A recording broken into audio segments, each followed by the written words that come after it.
My name is Deborah. I am 15 years old. I am from a family of 4 and we live in Lagos. My uncle got me and his daughter pregnant. But before I continue this story, make sure you subscribe to this channel for more exciting story. It all started when I went to spend the 13th holiday in my uncle's house in Ogun State. My uncle is a banker, a successful one at it. At the same time, he's a womanizer. I've been told how Mr. Felicia endured his unfaithfulness for years, but that didn't bother me. After all, it is their family's problem, not mine. One ugly Saturday, Mrs. Felicia and her daughter, Rachel, went to the market to get foodstuff and ingredients for soup, and I was told to wash beans for moi moi. As I was doing it, I felt someone holding my waist from behind. At this point, I was scared. I looked back. It was my uncle. I felt relaxed. He asked me to relax, that he was playing with me. I didn't take it serious. After all, he's my uncle. Nothing can go wrong. I continued with what I was doing as he went back to his room. I heard my name from the room. It was my uncle calling me. I left what I was doing and rushed inside. When I got to the room, he asked me to help him spread the bed sheets. As I turned to do it, he pounced on me from behind. At this point, I started believing all the allegations against him. I begged him to stop, that I will never tell anyone, but he refused. My uncle tore the clothes I was putting on. He couldn't even wait to remove it. He tore my undies and he used me. He had sex with me, despite the fact that I was drenched in blood. He molested me until he was satisfied. After this incident, he apologized that he was sorry. He couldn't control himself at that point and that he never knew I was a virgin. Ever since then, my uncle went down on me. He has been doing everything possible to satisfy me. There are times he will branch boutique from work and buy me beautiful dresses. He treats me better than his only daughter, Rachel. Everyone now calls me my uncle's favorite, without knowing the story behind his sudden princess treatment towards me. Although my uncle's wife was suspicious, the way I walk changed. My body growth changed to what I can't explain myself. She asked me what was wrong. I told her nothing, as I was scared to tell her because my uncle had threatened that he would kill me if I ever tell anyone. I don't want to die, so I pretended to be fine. Few weeks later, I noticed that I wasn't feeling fine. I was vomiting and I was scared. My uncle's wife suggested that she would take me to the hospital for tests and treatment. But my uncle said she shouldn't bother, that he would take me to their family hospital himself when he's going to work that morning. As he has said, I followed him. It was there I got to know that I was a week pregnant. At this point, I hated my life. I hated myself. I felt like dying. He conveyed with the doctor not to reveal what he discovered to anyone, not even his wife. We got home that day. He bought me fried rice and chicken and gave me a pill to take. I took the drug that day before going to bed. The next day soon arrived. My uncle's wife left very early to work with her daughter. My uncle stayed behind, as if he knew what would happen that day. I was ignorant. I never knew what the drug he gave me was for, until I started bleeding. He took me back to the same hospital where I was treated and returned home before everyone else. At this point, I was tired of spending the rest of my holiday in my uncle's house. I spoke with my dad that I wanted to come back home, but he refused and insisted that I stayed with my uncle for the rest of the holiday. It was 3 weeks to the end of the holiday already. I felt relaxed a bit because my uncle traveled for a business trip. He spent 3 days. This period, I was relieved. I mean, not seeing his wicked, ugly face alone gave me peace and joy. Although he would call me every night to make sure I didn't tell anyone what went wrong between us. 3 days later, he came back with lots of gifts for me and his daughter Rachel. He even bought my favorite pizza. I was so happy. After all, I was a little child, ignorant of everything about life. I was just 15 years old with overgrown body. One ugly night, at around 2 a.m., while everyone was asleep, he walked quietly to our room where I and Rachel were sleeping. Although I wasn't aware when he started, but all I could say is that he was already inside me. Before I opened my eyes, I was shocked. I tried to resist and push him, but he was too strong for me to push.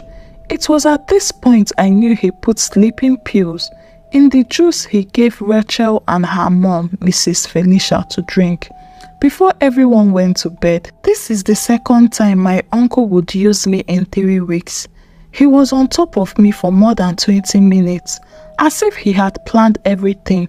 He didn't stop until he was satisfied. I was praying for death, but it wouldn't come.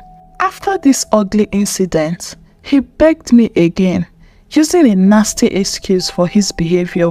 What was the excuse? He said I was too sweet for him to control himself.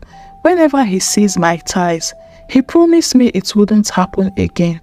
I told him he should stop molesting me, considering the fact that I am his niece, his brother's daughter for that matter, and he is married with a child too.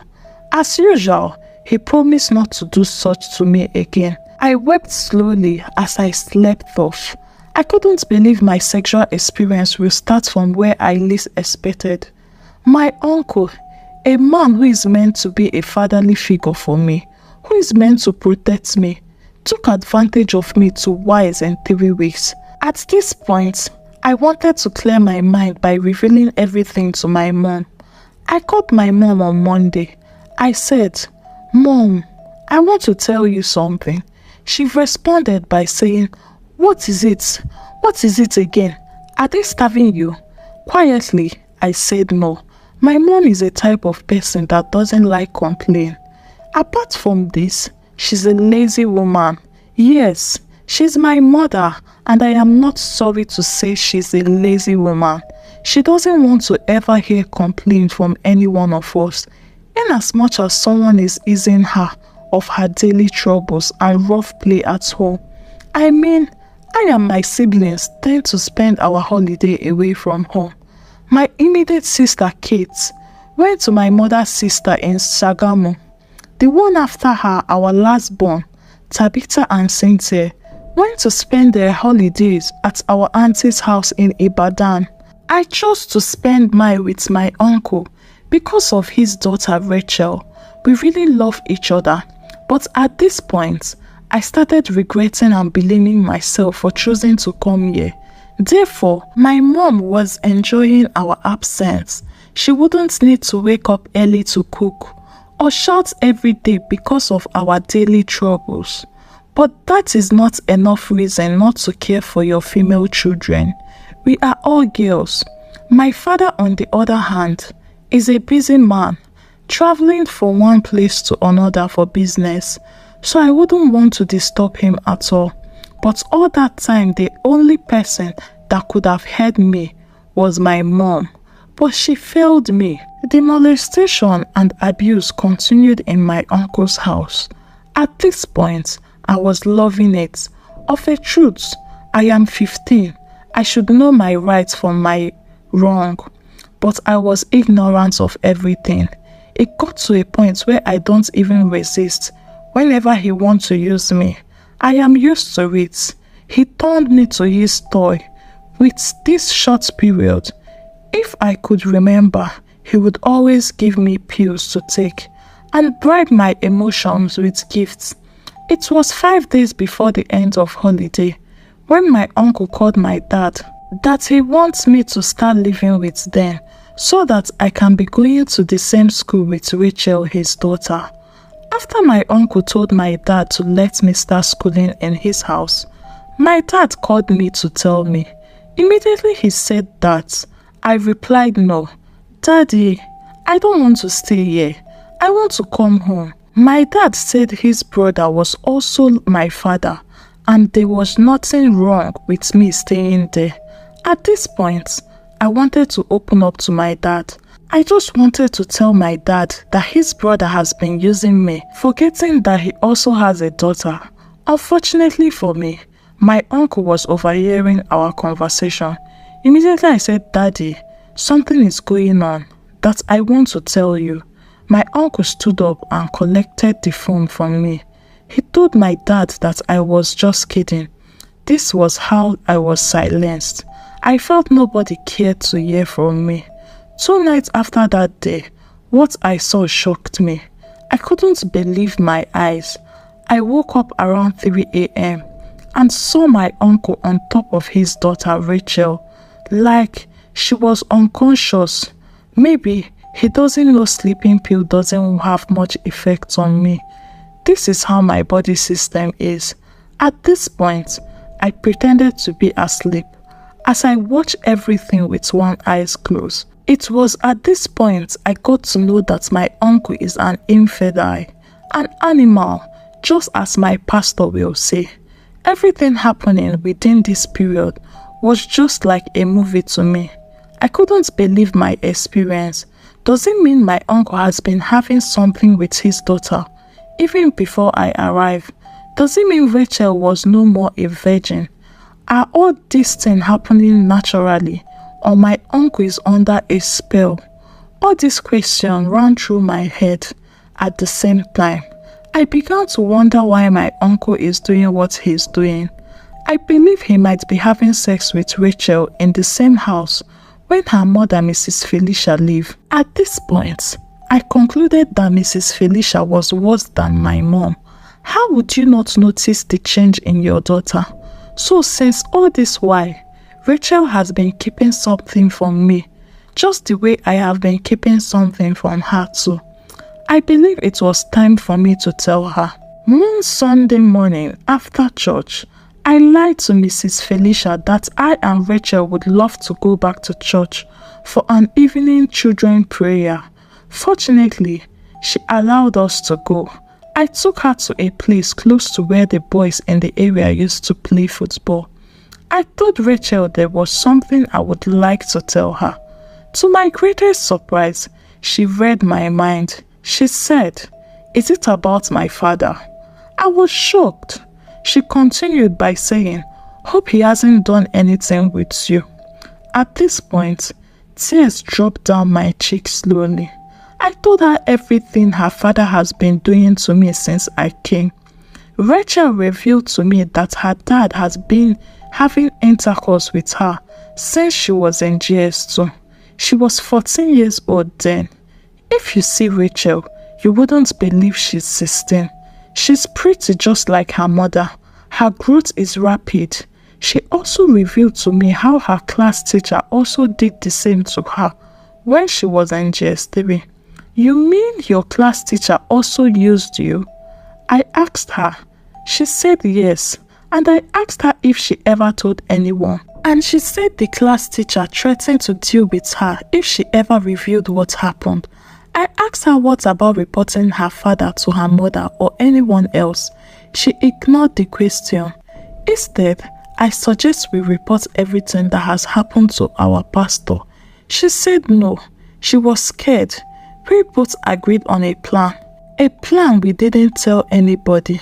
We went back home that day, still pretending like nothing happened. Now I believe that I and Rachel are kids with adult experience. Throughout that day, it would take only a careless mother not to notice that something was wrong with us, because our attitude in the house changed. We were ashamed of ourselves, and at the same time, we were scared and confused. Our plan was to go to Mrs. Ajoke's house in the next street. Mrs. Ajoke was a woman rights activist. According to what I heard, she was the type that loved to fight for female child, and that was because She had similar experience when she was a kid. She was also molested by her pastor when she was young, and whichever case she takes up against any irresponsible man, she would make sure she sees them off to prison. Like, does this mean my uncle too will go to jail if he will report everything going on? I asked myself, in as much as I don't like my uncle, like I don't like what he's doing to us, I also don't want him to go to jail. Hence, I was tired of being molested. He had had sex with me more than 4 times in a month. He's a serial user and a custodian molester. We went to bed that night scared because every night is something we look forward to. Rachel is the type that sleeps no matter what. I woke up around 12 a.m. and went to the kitchen. I took a knife that we use in cutting vegetable. I came back to the room and kept the knife beside me that night. I didn't know what came over me that night, but I was prepared for anything that could happen that night. What happened later that night was not what I expected. I woke up from my sleep at the middle of the night. I saw someone trying to touch me, and immediately the devil used me. I used the knife on the person. All I could remember was that I ran the knife through the person's stomach. I shouted continuously as I shivered. Oh no, it was Mrs. Felicia. She came to check up on us that night, which is unusual for her. Like, she has never done that before. I didn't mean to harm Mrs. Felicia. Like, I thought it was my uncle that came again to do his usual evil acts. Within 5 minutes, the whole room was soaked with blood. My uncle rushed to the room that night. When he saw what happened, he couldn't ask who did it. He carried Mrs. Felicia and rushed her to the nearby hospital. It was at daybreak I got to know that Mrs. Felicia died because she had lost so much blood from the injury. I couldn't believe I just killed an innocent soul.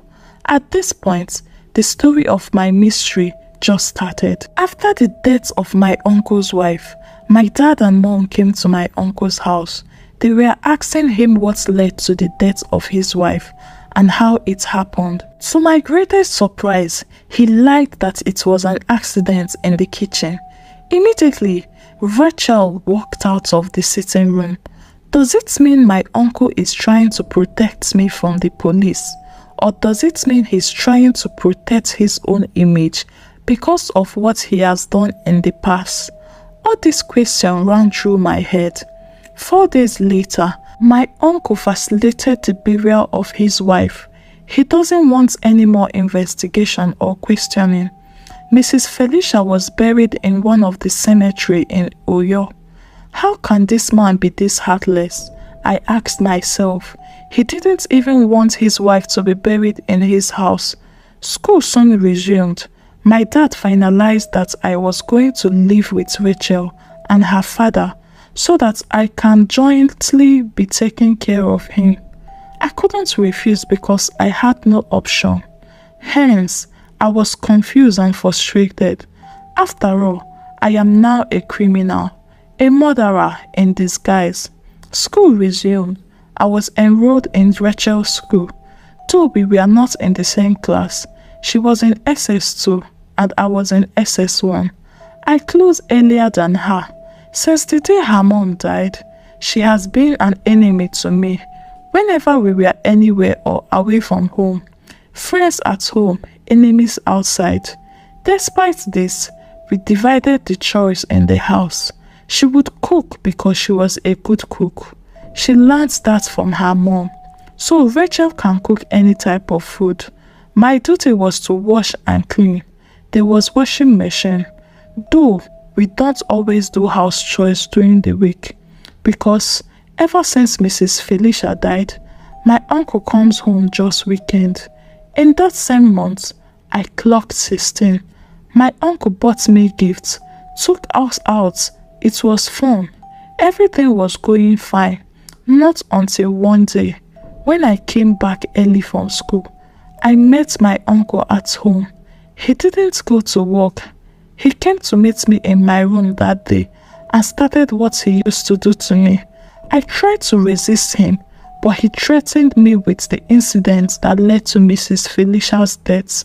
I don't want to go to jail, so I succumbed to the blackmailing. My uncle had sex with me again that day. It didn't just stop that day. We do it several times. Apart from the treats and gifts, I began to enjoy what he was doing to me. Everything affected my performance in school. That time, out of 40 students in the class, I came 35. This was unusual for someone that used to take the third position. I no longer focus in class. All I think about is what my uncle does to me, to the extent that I always look forward to it. My life was getting shambled. Although Rachel was not aware of everything going on, I guess he has stopped the act with his daughter. I couldn't believe I became an addict at the age of 16. The cruel part was that my uncle would give me pills to take, so I am used to it. I chose pleasure over common sense. I was blown away by ignorance. My escapade with my uncle continued for a long time. I hope girls will continue to learn from my mistake and the one I will still reveal. My relationship with my uncle continued. At times, he would take us out and buy us lots of things, like clothes, shoes, and my favorite pizza. I love pizza so much. In a nutshell, my uncle takes good care of us. At this point, my dad and mom don't even call at all. They felt I am not with a stranger, or that my uncle will take good care of me since he has a daughter too. They were careless. After some time, I and Rachel settled our differences, not by verbal or oral form, but we became close friends again. But I didn't tell her what was going on between I and her father, my uncle. Rachel came back home from school smiling and excited. I came home before her. I knew something fishy was going down. That day, she spent more than 30 minutes on phone call in the room. I wondered who she was talking to, but I was never going to ask her after the call. After the call, she was done with the call. I asked her what made her so excited and happy that day. At first, she wanted to keep it from me, but as my paddy, she wouldn't. She told me Ifeanyi was one of the finest boys in our school. Like, he asked her to be his girlfriend. Immediately I asked her what was her response. She said she told Ifeanyi that she would think about it. Wow! I was wondering why she didn't say yes to Ifeanyi instantly. Ifeanyi is every girl's crush in our school. He's a very handsome guy. They are like 5. Ifeanyi, Sola, Favor, Winga, Ahmed. They are all handsome. I had the second thought that Rachel was lying to me. She might have said yes. Deep down within me, I also want Ifeanyi. It was later that night I got to know they were already dating. So I had to keep my eyes and mind off Ifeanyi and wait if others will have feelings for me. I also want a boyfriend deep down within me. That weekend, my uncle came back home after traveling for 3 days. I won't lie, I was fond of him already. Whenever Rachel is asleep, I would walk slowly to my uncle's room and we would make out till I was satisfied. I even forgot I was 16 years old with adult experience. One Monday, I was in school sitting alone in the school library when Sola, a dark handsome thug boy who happens to be one of the finest in school, came to me. I was shocked. I couldn't believe. I blushed. He said hi to me, which I responded. That day, I and Shola exchanged contacts and he promised to call or chat me on WhatsApp when we get home. I got home that day with excitement. For Shola to approach me, that means I am beautiful, I said to myself. I looked at myself in the mirror severally. Not long, Shola called me and we talked for long. He told me I was beautiful and that he wanted me to be his girlfriend. At first, I didn't know what to say, but deep down within me, it was a yes for me. I started dating Shola. His house was just 7 houses away from ours, so I do branch there to play with him and do my assignments. We were very free to do whatever we like, and that was because my uncle mostly came home at weekends, and even my parents didn't call. Shola's parents too were also not around. They were also very busy. During this period, Rachel came home very late. I wondered why. I later discovered that she always hung out at Ifeanyi's house after school. Even if we came home late, no one will question us. We were free.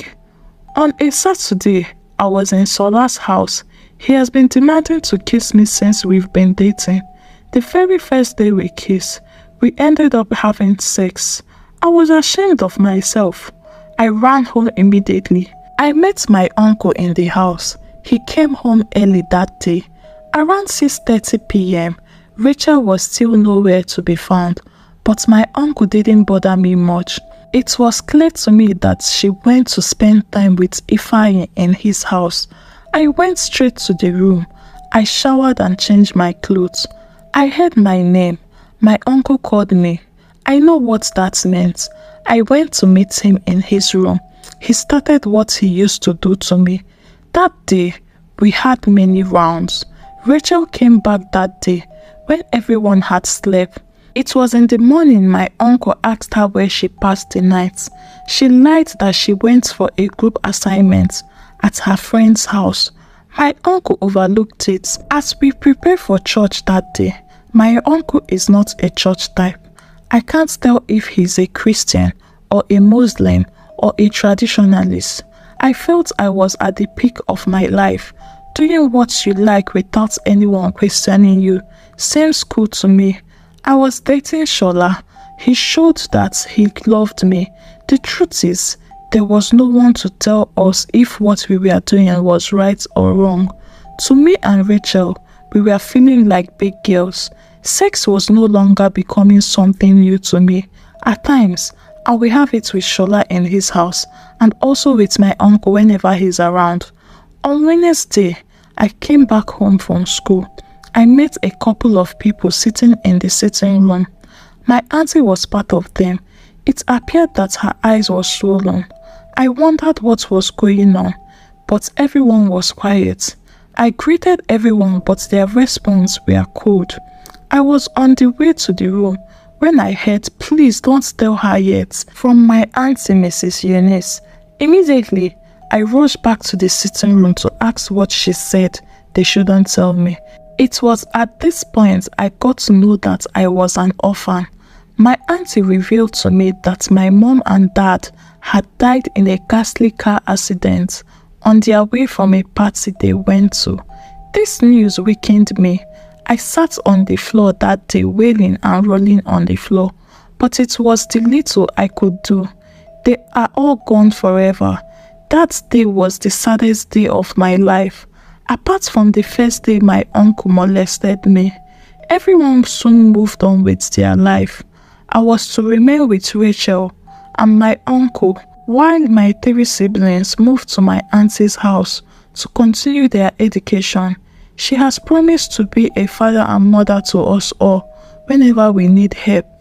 It was barely 2 months after my parents' deaths. My uncle started again. He was a shameless man. He knew I wasn't going to resist him. He knew my weakness. He was using it to his advantage. As usual, we had sex that day, so it continued because at this point, I lost all hope. My parents are gone. I felt empty and weak. 2 weeks later, I felt ill, vomiting and running temperature. I was taken to the family hospital where it was discovered that I was pregnant again for the 2nd time. He and his doctor gave me a pill to take that night. While all this was happening, Rachel wasn't aware. My uncle lied to her that I had malaria and that I was going to be fine. I thought I was going to be fine, but no. The symptoms persisted. He took me back to the hospital and the doctor confirmed that the fetus has overgrown beyond that could be terminated, which means all the pills he gave me didn't work. At this point, I prayed for the earth to swallow me. I was ashamed of myself. The reason is that I don't know who was responsible for my pregnancy between my boyfriend and my uncle, because they both had sex with me on the same period, so I was devastated. I am doomed. The pregnancy saga seemed to open my eyes a little bit. The result of what I have been enjoying since is out, and it was a shame to me. My uncle doesn't even know I have a boyfriend, and I didn't tell him. At this point, he became restless. He even skipped work for 2 days. We were both out of options. The uncle said we could abort the baby, and if we must do that, it will be 50-50. I was afraid. I didn't want to die. Rachel was still not aware of everything going on. There was a pretense between me and my uncle in the house. My uncle kept begging and cajoling me that the pregnancy should be aborted. He said it would be a very shameful thing to both of us if we didn't get rid of the pregnancy. It was at this point I knew my uncle didn't love me, so he has been using me. He doesn't even care if it would claim my life or not. Hence, as much as I don't want to bear the shame, I also want to live. That week, I heard the conversation between my uncle and the doctor, where he told the doctor that the pregnancy would be aborted. After this, I pretended not to hear anything. Later that night, I ran from home. I left Ogun State that day with the little money I had on me. Of a truth, I had no idea where I was going to. All I could remember was that I ran to a town called Saki in Oyo State. I couldn't go to my auntie or any of my mom's relatives. I was confused, perplexed and devastated. I was in Saki at around 10 p.m. because I checked the time. My phone was still with me, but I threw away my SIM card to avoid anyone calling me. It was at Saki I started to regret why I ran away from home. I didn't know anyone there, no family there. I had to spend the night in one abandoned house there. When I thought my problem were getting solved, I encountered another problem in Saki. I was raped by 3 guys in the uncompleted building that night. I cried that night until tears were scarce from my eyes. The following day, I was weak and tired. I sat on the school bag I used to take a few clothes with me. It was at this point I met Mrs. Benisola. She was just passing by when she saw me. She told me that she parked her car somewhere close and she decided to buy roasted corn that day. She helped me. She lifted me and took me to her car. Mrs. Benisola lived in Ilorin. She only came for a business meeting in Saki. Wow, I have never been to Ilorin before. She took me to the hotel where she lodged that night. I explained all my stories to her and she promised to help me. I never wanted to go home. The following morning, I traveled to her down to Ilorin. She lived alone in a big house in Ilorin. That night, she told me her family was in US. I and Mrs. Benisola became close, and after 7 months, I gave birth to a baby boy. She named him Ethan. She promised to send me back to school, not in Nigeria but overseas. I was happy because I still had an interest in education. A few months later, she broke the news to me that in the coming months, I was going to travel to US to continue my education. I was happy. I thanked her very well that night. She also said she has arranged for a woman to take care of my son Ethan because I can't go with him. My son was 8 months old when I traveled. No one is to be trusted. Mrs. Benisola promised me education in US, but that was a lie. It was when I got to Cyprus with other girls of my age. I got to know that Mrs. Bemisola dealt in human trafficking. She made her wealth by trafficking young girls to Cyprus for prostitution. Mr. Sheyi, one of the men who worked for her, also revealed to me that my son has been sold to a rich man before I left Nigeria. I started thinking about my parents. I wish they never had that accident. I wish I never went to my uncle's house for holiday. That holiday changed everything. It ruined my life. Life in Cyprus soon started. We had no option. We had to play along, else we would starve to death. Although I was not happy with the way they gave us out to men in prostitution for money, hence I felt I had nothing to lose. I was already useless. Life in Cyprus was not a good one. It got to a point I regretted running away from home. The truth is, I was confused and devastated. I felt used by my uncle. Hence, someone told me that there were steps that I should have taken against my uncle. Steps like reporting the affair between us to someone I trust or to an agency in charge of girl child. The person even blamed me for allowing my uncle to destroy my life. The truth is, I was young and ignorant. Hence, I shouldn't have been quiet about it. However, there are many young girls out there with similar experience to mine, whose uncle, teacher, father, siblings, brother, cousin, or custodian had in one way or the other taken advantage of them. There were many rape cases out there and many young girls silenced because of their ignorance and timidity. It was at this point I got to know that I should have spoken up. Like when the whole molestation started, I should not have kept it to myself. I regretted the day I was born. I regretted the fact that I chose to spend my holiday with my uncle. That holiday changed everything in my life. It destroyed my dream, took my virginity, destroyed my life. I became pregnant twice. I began to learn from my life experience. My parents were careless. They chose business over their future/children. Although it was through the business they were able to take care of us, hence they should have balanced it. My eyes began to open in Cyprus. I started missing my siblings. I wonder how life would be treating them in Nigeria. The girl children are facing a lot that they can't even tell anyone. At this point, I made up my life that if life treats me better, that I was going to become an advocate for girl child. I was going to make sure that every girl child with similar experience as mine would probably get justice. But how can a prostitute achieve that? I laughed at myself. There was no hope anywhere. I couldn't continue with my education. Even women betrayed women. Both genders are desperate.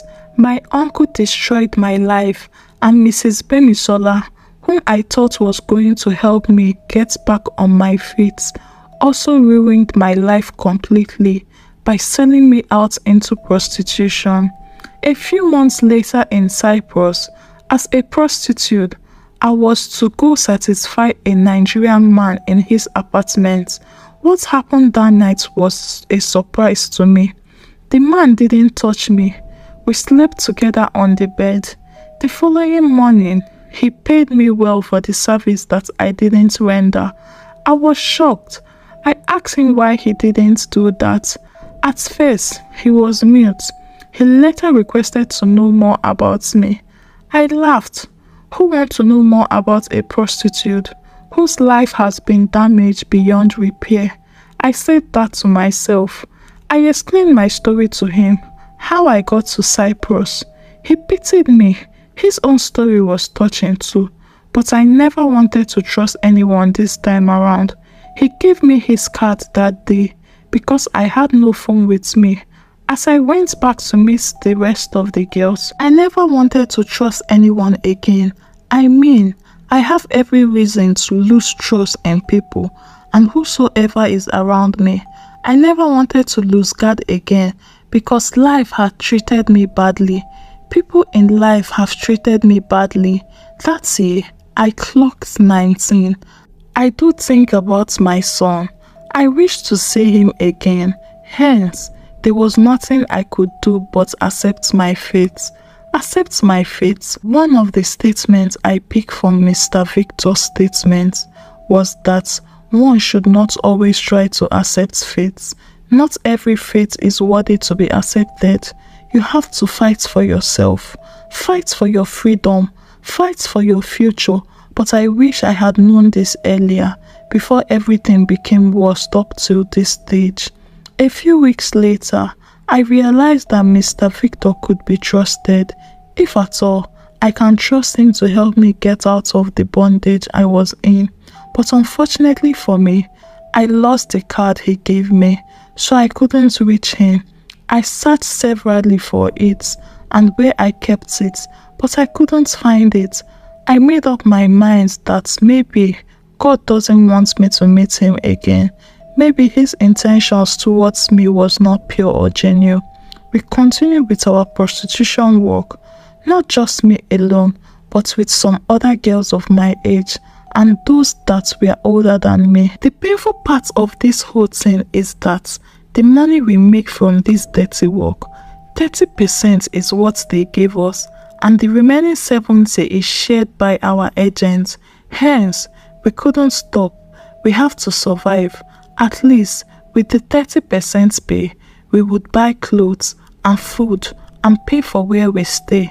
Life in Cyprus wasn't good for us. It was tough. I was sent to service a man in a hotel one night. I went there as usual. It was Mr. Victor again. I was so happy. I've been looking forward to meeting him again. Mr. Victor was a man in his late 20s. He was a master's student at one of the universities in Cyprus. He was amazed that I hadn't stopped the prostitution work. I explained the consequences of running away. Like, we have received threats from our agents that whosoever that tries anything stupid would be dead. So we don't have that mind to run away. Although we had no family in Cyprus to run to, and I told him we wouldn't be able to feed if we run to. Mr. Victor told me he was going to help me travel. Travel? I asked him. I told him I didn't want to go anywhere. I want to go back to Nigeria. He said he wasn't talking about Nigeria. He promised to relocate me to Ghana, where his family lives. After his master's program in Cyprus, I was happy with this promise. Hence, my trust in him was just 50%. Life has taught me not to trust everyone I meet. During this period, I do say Mr. Victor. He even bought me a phone. I made sure my agents and the rest of the girls didn't know about this. He gives me money for my upkeep too. All these kind gestures made my trust in him to increase.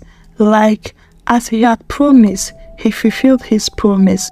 After his masters, he took me with him to Ghana. Yes, we landed in Ghana safe and sound. He paid for everything. I was so happy and I couldn't thank him enough.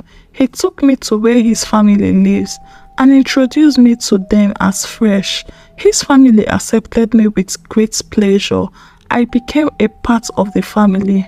Mr. Victor had two brothers, Marvelous and Joseph. His dad was late, but his mom was still alive at that time. After a few months with their family, what I ran away in Nigeria and Cyprus started again. It was one of his brother Joseph trying to force me to sleep with him. This Joseph was different from the one I read about in Bible. I had escaped this severally, but I didn't tell Mr. Victor. I was afraid that if I told him, their mother would think I was trying to cause enmity between the three brothers. No one would believe me. The attempts to molest me didn't stop. There are times he would sneak to my room and try his nonsense, but this time around, I was not ready to sell myself out as I have done in the past. My past had haunted me enough for me to be wise and strong. It was one evening that Joseph came with determination to get what he wants by force. He tried to force me. I hit him on his head with a flower vase. He fell to the floor and blood was over everywhere. I couldn't run because their youngest brother, Marvelous, came back that minute. He called the Ghana police and I was arrested and taken to one of the stations in Accra.